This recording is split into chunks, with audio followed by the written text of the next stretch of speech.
Welcome back my YouTube channel sociology life study. और प्रिय विद्यार्थियों, आज की क्लास में जो खास तौर पर हम बात करेंगे वो है सेकंड सेमेस्टर। और सेकंड सेमेस्टर में समाजशास्त्र के विद्यार्थी कौन सा पेपर पढ़ेंगे और प्रैक्टिकल का जो टॉपिक है वो क्या होगा, इस पर हम बात करेंगे। उससे पहले एक कॉमन जो बात है वो सभी के लिए मैं बता दूं, और वो ये है कि कुछ विद्यार्थी इस कंफ्यूजन में है कि जैसे फर्स्ट सेमेस्टर के एग्जाम उनके हो गए हैं तो सेकंड सेमेस्टर का मतलब फर्स्ट सेमेस्टर का पहले रिजल्ट आएगा, फिर उनके एडमिशन होंगे, तब कहीं उनकी क्लासेस चलेंगी। तो आप इसको समझ लीजिए, ऐसा कुछ भी नहीं है। जैसे ही आपके फर्स्ट सेमेस्टर के एग्जाम खत्म होते हैं, उसके 2 या 3 दिन के बाद आपका अगले सेमेस्टर में अपने आप एडमिशन हो जाता है। जैसे आप यहां से समझ सकते हैं, जैसे मान लीजिए कोई विद्यार्थी फर्स्ट सेमेस्टर का है तो वो यहाँ सेकंड सेमेस्टर में आ गया।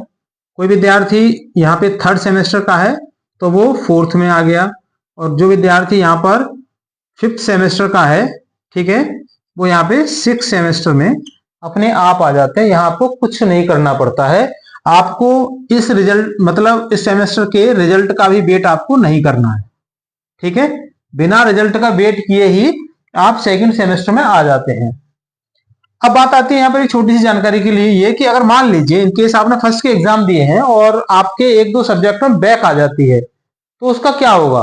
आप तो सेकंड के आप एग्जाम देंगे भाई, आपसे जब आप सेकंड में आ गए तो सेकंड के एग्जामिनेशन फॉर्म भरेंगे और सेकंड के एग्जाम देंगे।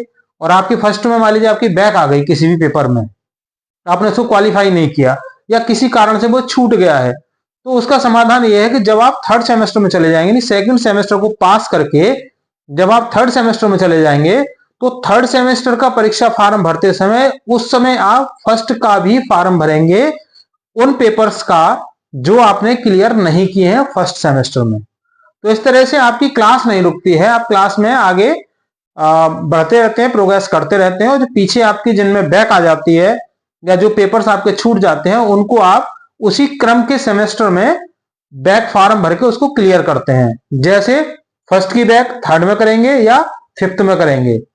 सेकंड सेमेस्टर में अगर आपकी किसी में बैक आई है तो आप उसको फोर्थ सेमेस्टर में क्लियर करेंगे या सिक्स सेमेस्टर में जाकर क्लियर करेंगे। इसी तरीके से अगर मान लीजिए किसी विद्यार्थी की फिफ्थ सेमेस्टर में बैक है तो फिर उसको एक स्पेशल मौका विश्वविद्यालय देता है जिससे कि उनका रिजल्ट में देर ना हो और उनको बीच में ही उसको क्लियर करने का मौका मिल जाता है। तो अभी हम बात कर रहे हैं यहाँ पर फर्स्ट सेमेस्टर की और थर्ड सेमेस्टर की और फिफ्थ सेमेस्टर के विद्यार्थियों के लिए। तो अगर आपकी इन पेपरों में कहीं कोई बैक आ जाती है तो आप आगे चल के उनको क्लियर कर लेंगे और आप सेकंड सेमेस्टर में अपने आप आ चुके हैं, इसमें कोई भी डाउट आपको नहीं होना चाहिए।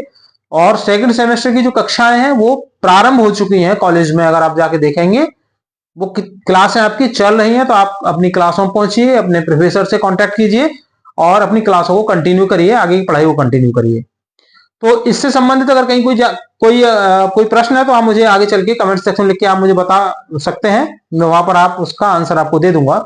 अब बात आते हैं मूल जो हमारा सब्जेक्ट है सोशियोलॉजी, उसमें सेकंड सेमेस्टर में जो विद्यार्थी हैं वो क्या पढ़ेंगे। तो सेकंड सेमेस्टर में आपके पास में 2 कोड हैं, यहाँ पर कोर्स कोड जो है वो 2 है। एक कोर्स कोड है A070201T। टी से मतलब यहां पर है ये T4 है यहाँ पर थ्योरी, ठीक है। टी का मतलब क्या है, टी का मतलब है थ्योरी। दूसरा कोड है A070202P। पी से मतलब क्या है, पी से मतलब है यहां पर प्रैक्टिकल, ठीक है। तो मतलब आपका एक थ्योरी है और एक आपका प्रैक्टिकल है। तो जो प्रैक्टिकल है आपका वो आपका है 4 क्रेडिट का और जो आपकी थ्योरी है वो है आपकी 6 क्रेडिट की। तो इस तरह से आपका पूरा 10 क्रेडिट का आपका सेकंड जो है सेमेस्टर आपका होगा। तो आपका जो थ्योरी का पेपर है उसका नाम है society in India, structure, organisation and change. ये आपके जो थ्योरी का पेपर है उसका नाम है सोसाइटी इन इंडिया अर्थात भारत में समाज। स्ट्रक्चर संरचना, ऑर्गेनाइजेशन उसका संगठन, और चेंज उसमें जो परिवर्तन होता है वो क्या है। तो जो भारतीय समाज है उस भारतीय समाज की संरचना के बारे में पढ़ेंगे इस पेपर में, कि संरचना कैसी है, स्ट्रक्चर कैसा है, कैसे बनता है। जैसे गांव होते हैं, कस्बा होता है, शहर होते हैं, है ना, रूरल अर्बन लिंकेज, गांव और नगरों को जोड़ने वाली व्यवस्थाएं हैं, इंडोलॉजिकल पर्सपेक्टिव है। तो ये इन सारी चीजों को मिला करके जो उसका एक स्ट्रक्चर बनता है।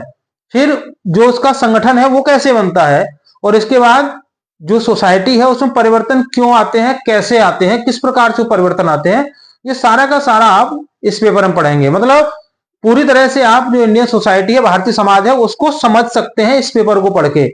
और मेन ऑब्जेक्ट जो है ना इस पेपर का वो यही है कि विद्यार्थी जो इंडिया सोसाइटी है, जो भारत का समाज है, उसको अच्छे से समझे, उसको जाने, उसके बारे में जो उसकी बेसिक नॉलेज है वो विद्यार्थियों के लिए हो।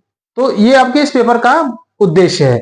दूसरा जो प्रैक्टिकल है, उस प्रैक्टिकल का नाम है writing skill development on topics of contemporary sociological importance. अर्थात जो समकालीन समाज शास्त्रीय महत्व के जो विषय हैं, समकालीन समाज शास्त्रीय महत्व के विषय पर लेखन कौशल, मतलब राइटिंग स्किल्स, जो लेखन कौशल है उसका डेवलपमेंट यानी उसका विकास किस पर, topics of contemporary sociological importance, जो समाज मतलब समकालीन समाज शास्त्रीय महत्व के विषय हैं उन पर लेखन का कौशल जो भी है, जो लेखन व्यवस्था है, जो राइटिंग स्किल्स है, उनका डेवलपमेंट करना।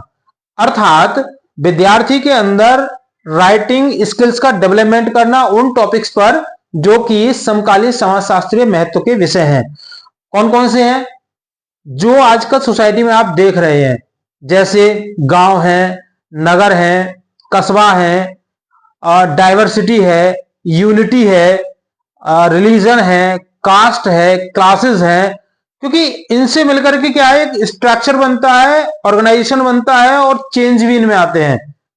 कई बार आप देख रहे हैं कि जो इंडिया है, जो हमारा भारत है, जो भारतीय समाज है, उसको कहा जाता है कि विविधता में एकता भारतीय समाज की एक प्रमुख विशेषता है।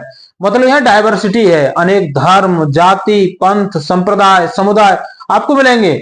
उसके बाद भी हमारे अंदर एक हम की भावना पाई जाती है कि हम भारतीय हैं, हम भारत के हैं, वी आर इंडियंस। तो ये जो फीलिंग्स आती है हमारी, कैसे आती है, क्यों आती है, और इस पर हम कौन कौन से जो सोशियोलॉजिकल इंपॉर्टेंस के टॉपिक्स हैं उन पर क्या क्या लिख सकते हैं, कैसे लिख सकते हैं, उनका डेवलपमेंट करना, उनका विकास करना, ये इस पेपर का मूल ऑब्जेक्ट है।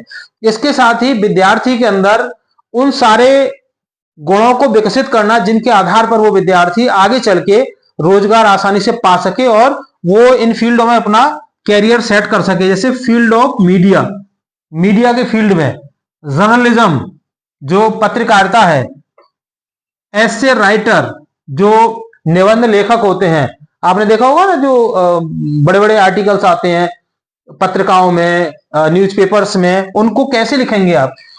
कॉलम राइटर्स, अखबारों में जो कॉलम होते हैं उनको कैसे लिखा जाता है, ये सारा जो डेवलपमेंट है वो आप यहाँ पे सीख सकते हैं, इस पेपर के अंतर्गत सीख सकते हैं, क्योंकि प्रैक्टिकल का पेपर है आपका ये। यहाँ प्रैक्टिकली आपको ये सारी चीजें सिखाई जाती हैं इस पेपर में, ठीक है। सेफोलॉजी और लास्ट जर्नलिज्म।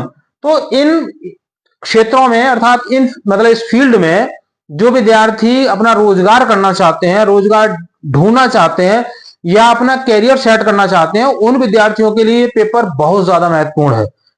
तो विद्यार्थियों के अंदर उस कौशल का विकास हो, वो डेवलपमेंट हो, वो स्किल्स डेवलप हो, जिनसे कि वो विद्यार्थी इन क्षेत्रों में अपने को सेट कर पाए या अपना रोजगार यहाँ पर ढूंढ सके। तो ये मैंने आपको बताया आज कि इन पेपर्स के ऑब्जेक्ट हैं और ये पेपर्स के नाम हैं।